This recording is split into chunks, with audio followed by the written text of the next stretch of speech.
Welcome back to the county seat. Our topic today is conventions and visitor bureaus and the things that counties are doing to bring tourism traffic to their counties, such as improvements in airports, commercial airliners, and things of that nature. Joining us for our conversation today is Joel Raker, who is the CEO of the Utah Valley Convention and Visitors Bureau. And we also have Julie Hollist, an old friend from Cache Valley, from the Cache Valley Visitor Bureau, and appreciate you both for coming down to the county seat today. It's great to be here. Thank you. Let's just start the question with a general, what's going on in Cache Valley right now, Julie? What kind of activities is the Visitor Bureau engaged in the county? Well, one of our greatest tourism anchors right now is in full force. That's the Utah Festival Opera and Musical Theater season. And that definitely brings more tourism to Cache Valley, considering the whole entire year than any other thing. It's a month-long season. We've got tons of performing arts going on, our heritage food tour, plus special events that go on all year long, a lot of athletic and outdoor events as well. Raspberry shakes. I always think raspberry shakes. Of course. Joel, what kind of things are going on in Utah? I mean, you guys have got a lot of stuff happening right now with the airlines and things of that nature. It's a very busy time, very dynamic time in Utah County. We are excited. We're in the process of building our convention center. In fact, we just recently had a topping off event, which was kind of the milestone. The top of the building's done, and now they start enclosing it. We've also had Frontier Airlines that just recently began commercial service into Provo Airport from Denver.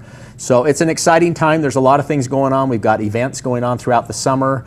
Freedom Festival occurred earlier this month, and that's big because that brings a lot of people in from all over the country that come in to visit family and friends. I mean, Utah Valley really is a gathering place where people come together and hold events. I'm hearing a little pitch towards the slogan of your commercials. Oh, was I? No, but our research has really shown that it really is. I mean, it's in the heart of the state. It's a great place to come together. I mean, tourism is one of our industries in Utah Valley. I mean, heaven knows we have a lot of other things going on down there between the universities and high tech and everything else. But tourism is a big industry for Utah Valley. I can see Julie in Logan's going, ditto that, university, ditto that. It's kind of one of the unsung heroes of economic development, I think. A lot of the citizens are not aware of what a huge economic impact that tourism has on them personally as citizens in the state, and just what it is that we bring to them through tourism. Yep. Recently, the state did some research, and they showed that tourism in the state of Utah generated $625 million to taxes throughout the state, $703 of tax relief for each household that would have to be paid otherwise if those tourism tax didn't come in. And it's clean dollars too, because these people visit our communities, they spend their money, and then they go out, and then they leave. We don't have you guys sound like you're from Oregon, both of you. we don't have to educate them. Yes, we have to have roads and other things to accommodate them coming in, but it really is a very clean industry. So some people, and I know this became an issue in Utah County in the last elections, but this is really to both of you. Some people would argue that that tax dollars, you're charging, the tax revenue is, if those who are regular watchers of the shows know that it comes from a restaurant tax and from a room tax, and they're two separate taxable entities. And the locals go, well, we're paying restaurant tax to support an effort to bring tourism in. Is this an appropriate function of county government? Well, I mean, again, county government is one of their primary purposes is to help facilitate and to help things happen. With the restaurant tax dollars, yes, it's 10 cents on every $10 bill. It's a 1% tax.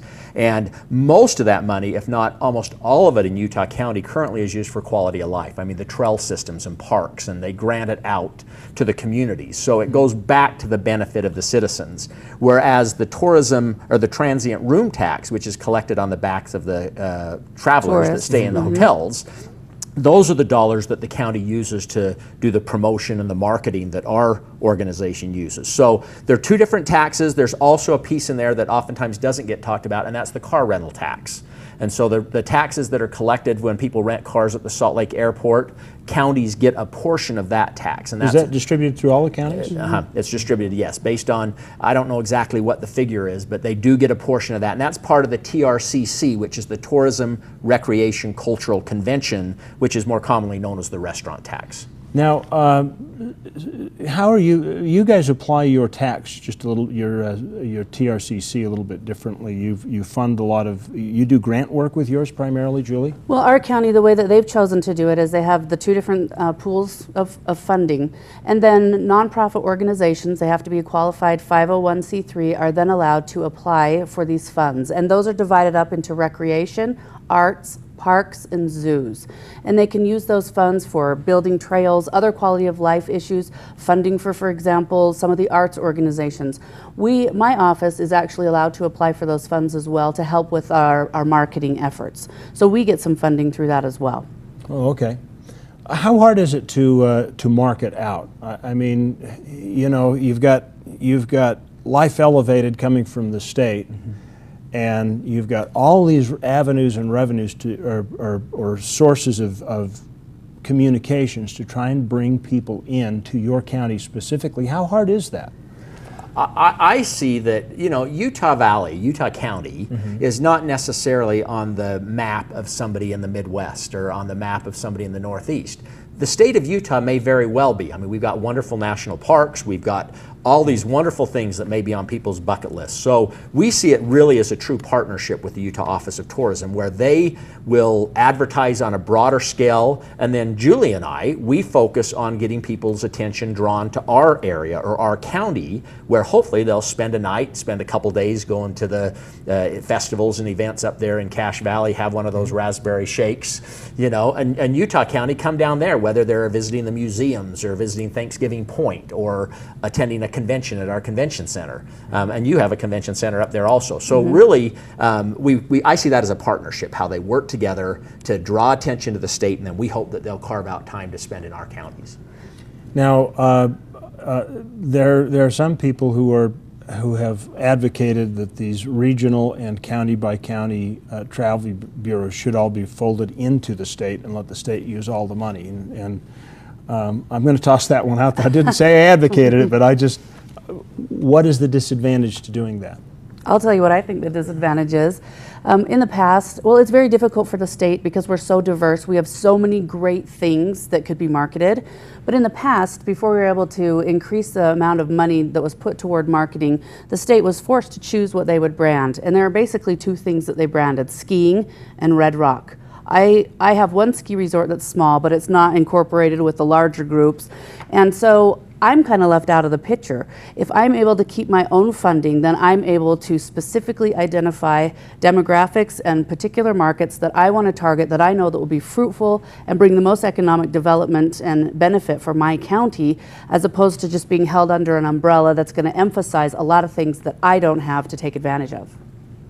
I think she said it very well. That is the truth. I mean, in that you know, there are states that do that. I was over in Hawaii a few months ago, and I reached out to my counterpart that runs the Maui Convention and Visitors Bureau, and she helped me understand that they are all under the Hawaii Office of Tourism, that they are just an office of that organization. But they have their own budget, they promote. I mean, you have to do something to get people to come to your area so that your citizens and your county gets that economic impact. How can you quantify the impact the tourism dollars have in Cache County? Well, thanks to the great research that's been done by the Utah Office of Tourism and the government's Office of Planning and Development, I do have a few statistics. The most recent ones they have right now are for the year 2009, but they were able to identify in Cache County alone 3,701 jobs that had to do with tourism in some way in the year 2009. In addition, traveler spending was at about $167.6 million. Now that's kind of, there are some really complex formulas that I'm not qualified to talk about, but those are the numbers that were provided to me. But we've got a huge impact from that money that's spent as people are buying a pack of gum at the grocery store on their way through, or if they're here dining or spending a few days. Whatever they're doing, they're spending money in our economy. And then those jobs that are provided, those people are also spending money who live here. And so it really does trickle down farther than you might realize. Now, in a county like Cache County, you know, people expect tourism to be a big part of particularly your summertime activities up there. But what about Utah County? Utah County, again, the economy is very diverse down there. I mean, right now with the building of the convention center, I mean, the hope of this convention center is not only will we feel that economic impact when those groups come in, spend a couple days there, eat in the restaurants, but we've seen this in other communities, St. George, Davis County, where they've built convention centers where multiple restaurants and hotels have sprung up as a result of those. And those people, again, are earning wages, they're making their incomes, and that money trickles down throughout. So the Utah Office of Tourism, I don't have as specific as Julie does, but they have estimated that 1 in 10 jobs in Utah County is somehow related to tourism, whether it's restaurants, hotels, Thanksgiving Point, attractions, museums, all the different things that would traditionally kind of be considered a tourist attraction. So that's actually a fairly impressive number for that's about 50,000 with the somewhere in the back of my head I still see a steel mill down there, you know. Well, and as soon as that ground gets developed, there's even more cool things going to happen. In just a few short seconds, do you guys like your work? Love it. Love it. Actually, we have a great group here in Utah as a whole. I mean, we even though we're friendly competitors, I mean, I want people to spend time in my area more than she wants. No, you know, we both want the same thing, but we work very well together. I have noticed between the different people from around the state that you do seem to have a pretty tight-knit bunch. Good. Well, that's all the time we have for the county seat. Thank you for joining us. Thank you for being our guests, and go out and spend a little bit of money at your convention center. We'll see you next week on the county seat.